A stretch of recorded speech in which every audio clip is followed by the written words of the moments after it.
this is Wasim. Welcome back to my channel Wagon Picks. Hope you are all doing great and having good time with your family and friends. We are into the 15th tutorial of this JavaScript series, and topic of today's discussion is class in JavaScript. Okay, so class is again one of the most important topic in JavaScript, and this topic was introduced into the ECMAScript version of JavaScript, that was in 2015. So the the topic which we will be covering in this tutorial are will be seeing basics of class, why we use class, what is the concept of class, and we will be also going through constructor. So constructor, I don't think we need to cover this topic. I don't want to make this topic complicated. So constructor is predefined. Yes, we do use constructor in some cases, but we will not make use of constructor in today's tutorial, but in coming tutorial we will use constructor. Okay, so I don't want to make this complicated, so we will skip this second topic in from this tutorial, and we will use how can we use class to make our life and code easy. Okay, so to begin with, what is a class? Okay, so to take a real life example, let us assume that you are going to a bank. Okay, so to open a account. Okay, so what is the first step you do inside the bank when you approach the accountant or a person who is responsible for creating an account? The first task which what you do is to fill up the account creation form, right? So you will be handed a form which you need to fill up and submit it. Okay, submit it to the accountant or the responsible person, so that he can take your personal details and he can create an account, right? So what is a form over here? Like, what exactly do you mean by form? Like, you are filling up your details, right? So form is nothing but a template, right? It is a template like this. It has pre-written text and some empty fields, and you need to fill up those empty fields so that that can be referred for the creation of account. Okay, so the predefined template, so this is the common format which can be used for multiple users. So suppose next time any other person comes in, he will be handed the same form, account creation form, and he will fill up his details. So once the person fill ups his personal details, it becomes personal data of that specific user, right? But before filling up personal details, it is common, it is universal for all. So the user will not write all the other details, like you don't need to write full name, date of birth and all. So this is already done. This is common data which will be given to all the users who come to create a bank account, right? So similarly, in our coding world, if suppose you want to create an object, okay, and in that object there are some common texts, so why unnecessarily you have to create the object manually every time? You know that the object is has some common data which can be used again and again. As we have this form, similarly in coding world, in JavaScript we have class. Okay, so this form you can consider as a class. Okay, the way we define this template, similarly we will define a class which will be having predefined data like name, date of birth and email id and all. So what that means is the class which we have defined can be used by multiple users or multiple times inside the code to create a different objects. Okay, so to go ahead with, we can quickly uh, see a code. Okay, this was the code which was written in our earlier tutorial, that was this keyword. So in this tutorial. We'll remove this, we don't want this. Okay, and let us directly start with defining a class. Okay, class. Okay, let us name this class as bank account details. Okay, so this is the template. This is the class which we have created. So remember that we have started the name with the capital letter. That is how we define the class. Even if you define with the small letter, it works. Nothing is wrong in that, but this is the standard which is followed universally. So while you define a class, you need to start with a capital letter. So this is how a class is defined. So if I console this, what it will show, let us see. Okay, so here it is showing this is a class. Okay, so now inside this class, let us define some properties.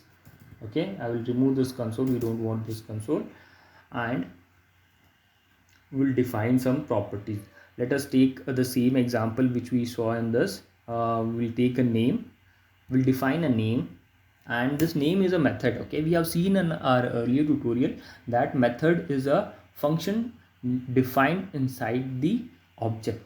Okay, so but in this case we have this class, and inside this class we are defining a method. So we'll name this method as fill name, and this will take input parameter that given name. Okay, and inside this, what I will do is I need to return this dot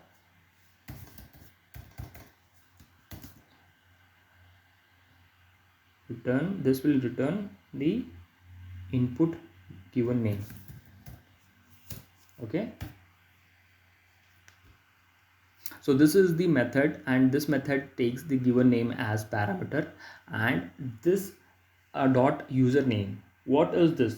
This refers to the current instance of the class bank account details. Okay, what does that mean? Whenever I am accessing this class, okay, this class will be accessed at multiple places. So when you access this class, so this dot username refers to the property of that object which is referring to this class. Okay, this might be a little bit confusing, so what we'll do, let us go and create an object with this class. Okay, how will I do that? I will define the variable name of this object as let, and let me take my name Wasim account create. Okay, I will create an object. When I'm creating an object with the class, I need to define a new, and I will simply use this class name.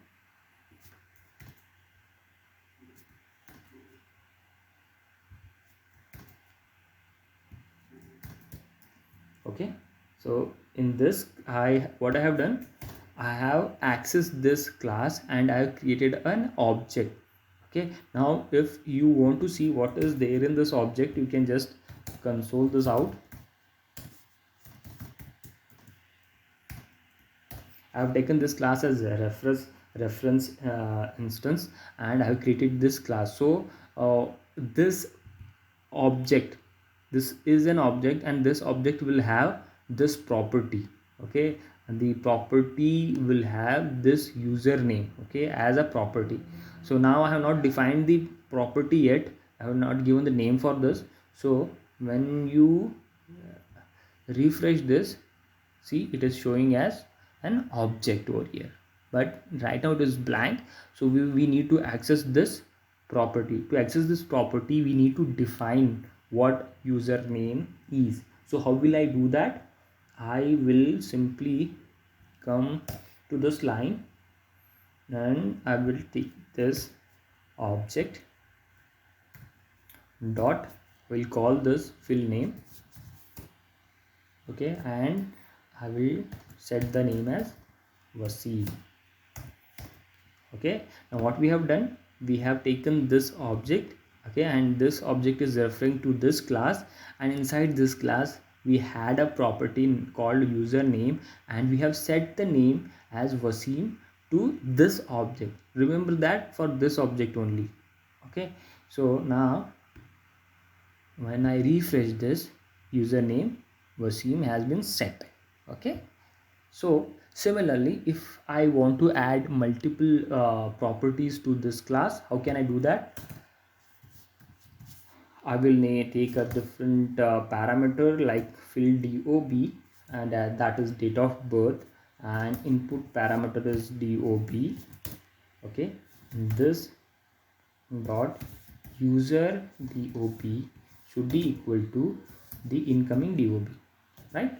So let us take only this parameter. We can add multiple parameters if you want to. I don't want to make this complicated, so this is the two function methods which we have taken in this class, and we have set the name, and in second line we'll set the date of birth. Okay, how will we do that?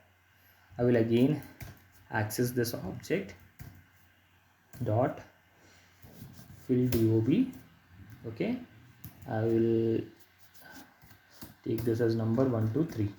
Okay, so date of birth is 123, and name is Wasim. So these are the two properties which are set to this object, and when I refresh, so here we have username as Wasim and user dob as date of birth as 123. Okay, this is how you can use the class and define your own object. So and see, what we did over here was we didn't write all the other things like name and username and user dob. We didn't write this because this was already defined inside the form. As we saw in this uh, ppt, the name was already defined and this was supposed to be written. So that is what we did over here. We wrote our name, and in this we defined the birth date. Okay, so let us extend this example and reuse this class and assign new values, new objects. Okay, so let us take a name, Raj account create. Okay, again we were creating a new object, so new bank details. Okay, the object has been created, and now I will use this object to set up the properties. I will just copy this from here. Okay, let us set the name as Raj, and let us take this date of birth.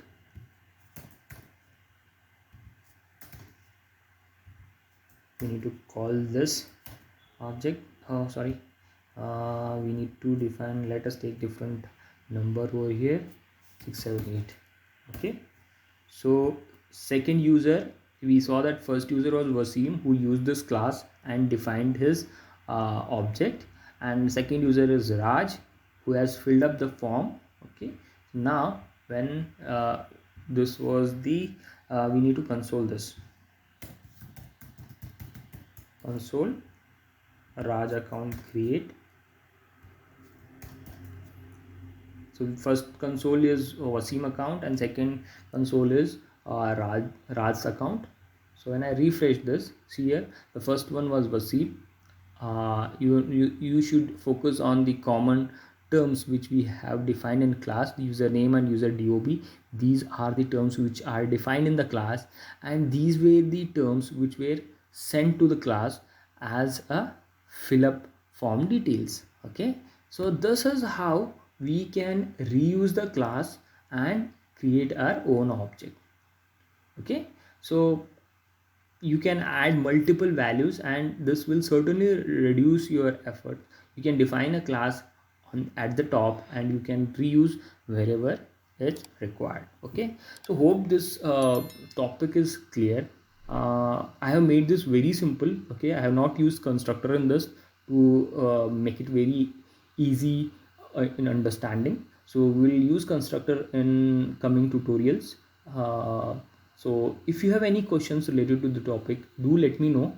Okay, and let me know also know if you have any specific requirement or the topic which you find complicated in JavaScript to go through. I will create a different tutorial also in the React related topics. I've already created topics related to React. You can go through my channel and go through the topics. Okay, so thank you so much for being with me on this tutorial and have a great day.